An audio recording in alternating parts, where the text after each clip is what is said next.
with a smile on your face. When you're moving from place to place. Good morning, good morning, morning. Good morning, viewers. It's 7:07 a.m. and welcome back to the Tobago Updates morning show, coming to you here live from the Port Mall in Scarborough, Tobago. I'm Julien Skeete, and in this segment, we are heading into discussions with Mariano Browne, a former Minister of Finance, and we are speaking about the suspension of the TT dollar by the Bank of Jamaica. Good morning. Good morning. Yes, good morning to you and welcome indeed. We're diving straight on into the conversation. Quite recently, we heard of the announcement being made. Some started to get uneasy. Some experts said there's no need to worry. What is your perspective in relation to the matter at hand? Well, I think the real issue is how come there were so many dollars, Trinidad and Tobago dollars in Jamaica in the first place. That's point one. And secondly, I think we should really be getting an explanation from the central bank, not from the Minister of Finance, with all due respect to the Minister of Finance. And I think the third point is regard to volume. It was the volume of currency that we're talking about. The Minister says it's minor, but yet the Central Bank of Jamaica felt compelled to make an announcement. They don't normally make an announcement for minor routine adjustments. So I really would like to understand the volumes concerned. What do you understand is the reason or the rationale for this kind of decision being taken? Well, I mean, cash is difficult to manage. You have to put custody arrangements in position. You have to count it on a regular basis to make certain it's there. And just the custodial arrangements and moving cash around is expensive because you have to put security and all those other kinds of arrangements in place to make it happen. Now, it's standard practice to remit. Sorry, not to remit. Let's put it this way. We often complain of a lack of a lack of US dollars in the market, particularly in cash. And one of the reasons why there isn't so much cash in the market is because we've been moving away from cash. And the second part about it, as far as the banks are concerned, it's hard to manage. So imagine, for example, and that's a currency which is in great demand. Now, currencies are traded the same way until you buy and sell stuff. That's why we have exchange rates, published exchange rates. So if you're having what you would call an exotic currency is one in which there's not a heck of a lot of demand, but you would have to keep it in stock. Right? So you would only do that to the extent to which there's demand. Now, the settlement mechanisms in the Caribbean is really US dollars and is really to facilitate trade. So therefore, it's surprising to hear that there would be some TT dollars, that would be remitted or be held by the Central Bank of Jamaica, which have to be sent to Trinidad from time to time. And from that perspective, it would be a costly exercise. I mean, it's the cost of moving shipments around. By the way, it requires, when you're shipping currency, it requires import licenses and so on and so forth. So it means that you have to put some administrative arrangements around it. And that's cumbersome. So you only do it for large volumes and for currencies which are in great demand. So on that basis, Trinidad and Tobago is not likely to be in great demand because it's not acceptable as legal tender anywhere else in the Caribbean except Trinidad. And it's not a currency that people make a market in. They don't buy and sell all that way. So how come there was this demand? Now, notice the two countries which suspended movement in currency or repatriation of currency to Trinidad and Tobago, Guyana and Jamaica, will probably be two of our biggest trading partners. So what has happened or seems to have happened is that some people are settling, how shall we call it, outstanding bills in TT dollars, actual cash, which is unusual, given the fact that most of the trade is settling in US dollars. So the only explanation for that would be that they couldn't find US dollars, but people were prepared to accept TT dollars in exchange, right, which would then have to be repatriated by the central banks of both countries. Now, since, according to the Jamaicans, and we have no reason, the central bank has kept quiet in all of this, hasn't said a word, it means that there must be some truth in it. And they went on to explain that the suspension of transshipment had to do with the fact that the Trinidad Central Bank said, don't send any more, right? So the only thing that one could explain about, because it's not about Trinidad shipping Jamaica dollars to Jamaica. It's about Jamaica and Guyana shipping TT dollars back to Trinidad. So the likely suspicion is that people have been using Trinidad and Tobago dollars to settle outstanding bills because they weren't getting foreign exchange in Trinidad, and people were prepared to accept the TT dollars because they knew that either the two central banks would be prepared to exchange it. And that's the only explanation you could really give to try to make sense out of all of this. At the heart of all of this would appear to be the difficulty in getting foreign exchange. Right. Minister, you gave a very good explanation, especially for somebody who doesn't understand the conversation or the financial rollout of how things happen across regions and in terms of exchange and how money speaks to each other in different countries. So we have a clear idea as to how that happens. And of course, the repatriation of the money back to the home country would obviously mean, as you mentioned, some administrative fees, which means you have to spend money to get the money back, right? Correct. Yes. But what does that mean in our space, in our Trinidad and Tobago space? What does that mean for our dollar and where we stand? Where are we positioned? Where is our dollar positioned right now? Well, it's positioned at this legal tender in Trinidad and Tobago, and its acceptability across the region to settle outstanding debts is not acceptable. So, the bottom line is that you can't export Trinidad and Tobago dollars to pay your bills. Now, consider, for example, how US dollars are exported. Right? US dollars, for example, to get Trinidad and Tobago, to get US dollar currency into Trinidad and Tobago, you have to put it on a plane. Somebody has to go with it. They have to secure it, right? When they come off the plane, you have to do the same process. And you have to, essentially, when it gets to the bank, you count it all over again. That's one of the reasons why banks don't trade in currencies unless they're in high demand. So reverse that. It means that the Trinidad and Tobago dollar is not in high demand anywhere in the Caribbean. And now that the central bank has said, we're not basically going to convert. But when the Jamaica Central Bank sends it to Trinidad, it's not as though it's a gift, right? You have to, what has to happen is that the Trinidad and Tobago Central Bank has to buy it back. It has to pay the Jamaica Central Bank or the Guyana Central Bank in hard currency. So that's a call on your reserves. And from that perspective, that's a way of getting around any shortage in the market. So the suspension by the Central Bank of Trinidad and Tobago of any sort of repatriation or collection means what they have said is, don't bother send us any US dollars, any TT dollars, we're not paying you in US dollars for it. That's what it says. So what I want to get, is give us a sense. It's understood, and it is my information that central banks around the region have that kind of common understanding where, we work together based on the variation in terms of our currencies.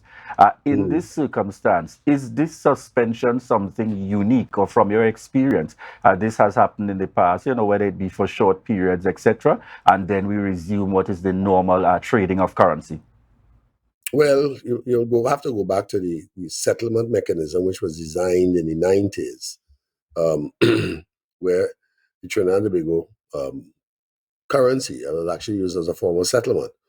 You may or may not remember, there was actually a thing called the CARICOM Traveler's Check, right, which was issued by NCB Trinidad and Tobago, National Commercial Bank of Trinidad and Tobago, as a way of people basically traveling abroad and using Trinidad and Tobago currency, effectively travelers' checks in Trinidad and Tobago dollars, as a settlement mechanism.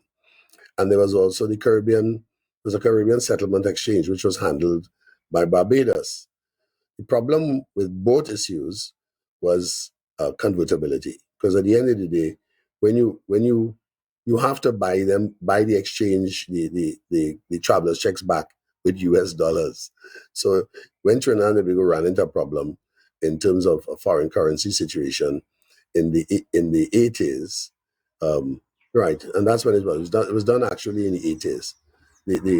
The convertibility was suspended and stopped selling Trinidad and Tobago travelers' checks. So the bottom line is Trinidad and Tobago's dollar is not It's not even a CARICOM currency for trading purposes.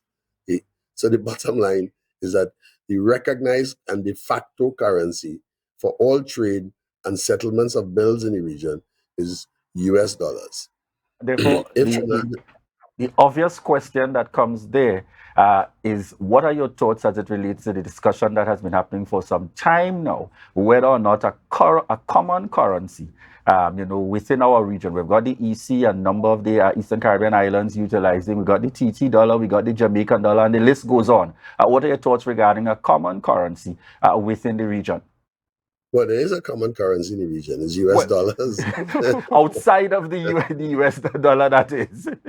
Do you think that that's something that we can achieve in any real, because that has been a conversation for a while, or is it that you think it will derive no real benefit when compared to the US dollar?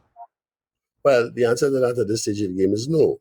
What facilitates trade are the settlement mechanisms in the first instance, and the currencies which are used to settle. So if we accept and we have faith and confidence in a particular currency, because by the way, if you trade in US dollars, what do you get? Can you exchange it for anything else? Well, you can exchange currencies because it's acceptable. People will use it as a medium of exchange. Now that's the difficulty with the Trinidad and Tobago dollar, or the Jamaica dollar, or the Guyana dollar, or the Barbados dollar. They're not acceptable as international currencies. So that, or even within the Caribbean, they're not acceptable. Last time we attempted to do something along those lines, that was suspended. And we've not been able to go back to it again. That was in the 1980s. And the bottom line always ends up with, do the countries have enough foreign exchange, and in this particular case, US dollars? Right, Minister. I mean, for somebody, as I said earlier, for the layman who doesn't understand these things, I mean, I'm sitting and I'm absorbing the information because I'm thinking about the man on the street. I'm thinking about even myself. Some of these terms are not, I wouldn't say new to me, but the explanation now brings clarity to me in terms of how money moves around the region and around the world. It's a rigorous sort of movement, isn't it? It's a rigorous sort of administration to get monies back and forth to where they originated from. So it's kind of interesting to see how this goes. We're talking also about, we're talking about the value of the Trinidad and Tobago dollar. We're not talking about international right now, but across the region, we've seen that it is not acceptable. It doesn't have as high value as other currencies. Is that fair to say? That it doesn't have the kind of value that would make a demand for it to stay in other countries? Well, the answer to that is it has zero demand, and that's a real issue, and that's what and now that the central bank has put its first power. Let me give you an example of what I mean. Up until 1971, the U.S. government was prepared to accept US dollars, which had been used everywhere in the world. So there's a huge amount of dollars in circulation. And they gave the undertaking that the US dollars would be converted into gold if anyone wished to repatriate US dollars. Now, because of the amount of money that was in circulation post-Second World War under the Marshall Aid Plan, we had to develop on what became known as the euro-dollar market, which effectively is a market in US currency. In 1971, the then president of France, President Charles de Gaulle, filled a plane, a 707 jet, and sent it to America and demanded payment in gold. The US government paid them in gold and then suspended dollar convertibility, which means that anytime you send US dollars back to the United States, the only thing you can get for it is US dollars, which is one of the reasons why there's such a high investment demand in the United States, because effectively, the United States have been paying for its imports, and it is imported substantially from countries all over the world, but people have been prepared to accept US dollars, right? And the only thing you could do with US dollars on that basis is send it back to the country, except that they're not going to give you in gold. So that's the difficulty with the international system that we're playing with at the moment. 80% of the world's currency reserves are in US dollars, which gives America huge leverage in terms of being able to manipulate markets, and also it also gives us significant political influence in the rest of the world. Now, if you compare that to the case of Trinidad and Tobago, nobody really in the Caribbean wants to accept Trinidad and Tobago dollars in exchange. If there was a high trade demand from that perspective, and but what Trinidad and Tobago needs is US dollars. So we're not prepared to accept TT dollars from anybody in payment, and that's what the central bank said. Zero. The last time we did a regional currency exchange system would have been in the 1980s. The Central Bank of Barbados would have been responsible for it. I can't remember the float. I think the float was about $5 billion. Right? Well, countries that were in deficit, in other words, countries that were importing more than they were exporting in the Trinidad, in the Caribbean, were settling, or rather, we built up a huge mountain of debt in terms of settlement. And the country in that case that literally blew the facility was Guyana. And Guyana was unable to settle its debts. And that we've never returned to that intra-regional trade settlement using domestic currency again. The trade is US dollars. So the bottom line is this. And what the central bank has confirmed is that the Trinidad and Tobago dollar has no value elsewhere in the region. Very quickly, Mr. Browne, your closing comments, a final minute. This is all connected ultimately to our challenge in terms of the forex market, the market as it relates to the US dollar.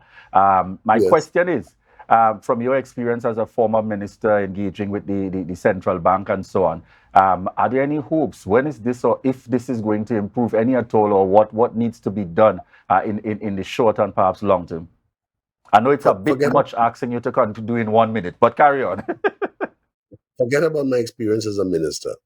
I spent 23 years in the banking sector, and I've been CEO of 2 banks. I've been at the planning level of serious banks. The bottom line is that the settlement of all trade in the region and all inter-regional debts is going to be done in US dollars, and there's no future for an alternative currency for the foreseeable future. All right. Thank you very much, the former Minister Mariano Browne, joining us here on set this morning and speaking to the issue regarding the suspension of the TT dollar. Viewers, we want to thank you so much for continuing to choose the Tobago Updates morning show, and to remind you that this is your opportunity to share the live, share the live, share the live.